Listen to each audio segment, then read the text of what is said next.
Spoiler alert, if you haven't played the game yet, you may want to wait to listen to this. Enjoy. Hello, everybody. My name is John Wee, Community Manager at Santa Monica Studio. This is the Artbook commentary. We have an epic lineup for you guys. If you guys want to go around the room, say your names, titles. I'm Rafael Grassetti, principal character artist in the project. I'm Dela Longfish. I'm the lead character concept artist. I'm Nate Stevens, principal environment artist. Hi, my name's Luke Berliner. I'm the lead environment concept artist. John Pelamarchuk, principal environment artist. And my name is Cory Barlog, and I'm just the vice principal. No, I'm director because I'm so funny.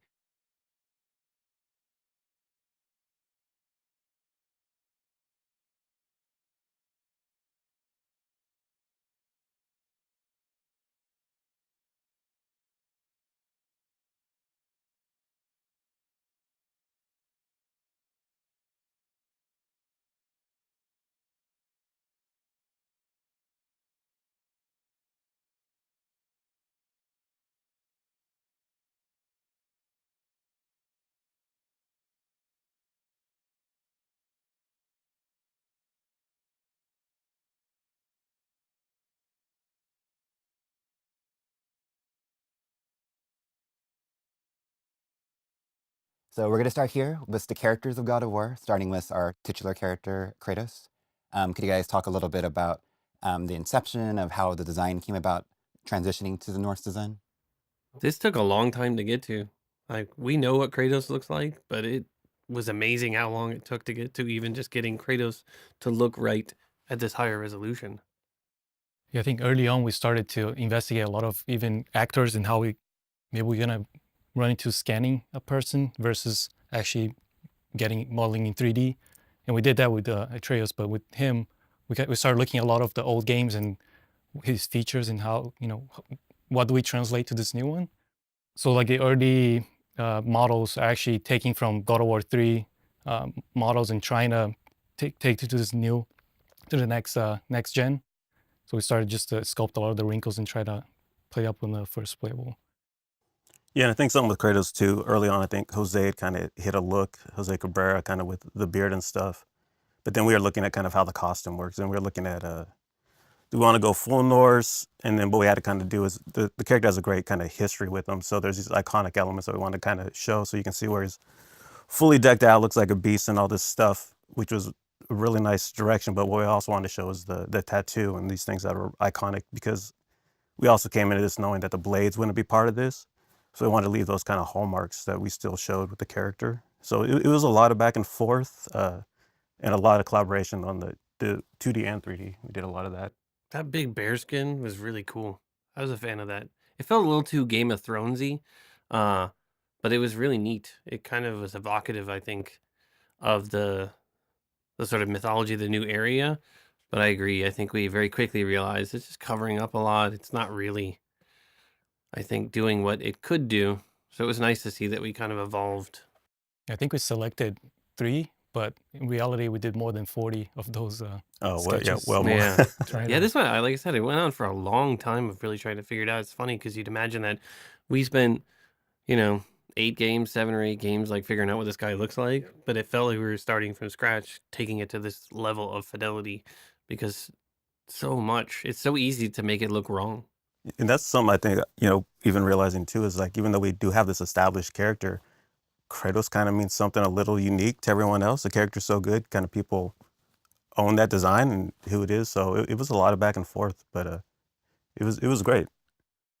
Do you remember early on when it was like the small incubation group, it was pitched like he wouldn't even have abs. He would have like a pot belly. Oh, yeah. And stuff like it was the athlete during the handlebar off-season. mustache. We were saying like he was a pro athlete during the off-season. He has that the was abs our now, and pitch. that looks rad. We had a version like that without the abs for a long time, yeah. I remember too just seeing the progression of Kratos from God of War 3 to the proportions that we had now, and how we had to continue to kind of walk him away from that, because with the previous camera angle, his proportions were really pushed beyond what was normal for a human. And as we started to make the environments more realistic and do a much more cinematic camera, like, it really looked a little jarring in the beginning. Yeah, someone actually made human style hands. Remember that? They're Yeah. actually the right size and they look little in the game. It's like, look at these little hands. And the other thing I think with the costume and stuff that Cory had asked for from the beginning too is kind of with all of our casting characters is make sure that you can kind of feel the hand of who made this, because we pick up where they're kind of subsistence living out in nature. And I think one thing you told us, Cory, was more the biker feel versus kind of the ornate pantheon that we'd seen in the previous games. So that was another kind of thing that we pulled on with the design. Yeah, tough and makeshift. Though it did turn out that when you look at all this later stuff, the armors that are more ornate, having that feel of the Huldra brothers, like, that's also really cool as Yeah. well. It feels awesome when you save up and purchase one of those And- later in the game. And I think that's a nice thing. We get like the visual arc that kind of complements the narrative arc. So you get that more dramatic kind of change in there. And then also, like you were talking about the bear skin, that was also something we had talked about early on between Kratos and the son, Raph, with the...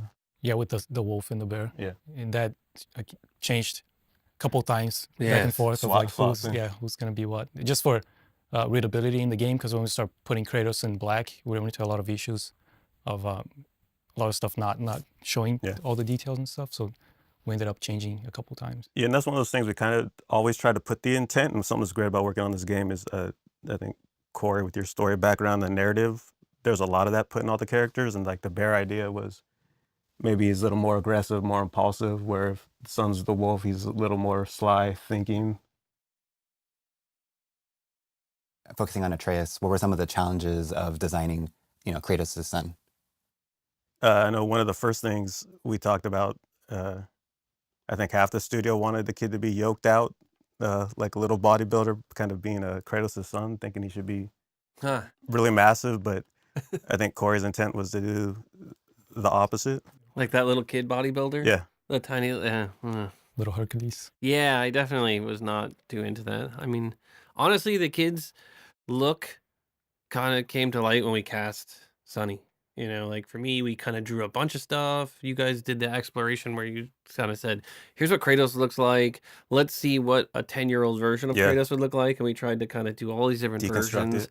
And nothing really connected and nothing felt right. And it's really hard, I think, to draw kids, right? Like Yeah. there's so little detail going on that the uniqueness is so subtle, it's so small, right? And it's like what came from is casting Sonny, seeing his headshot and going like, man, that's the kid right Yeah. there, that's what he looks like.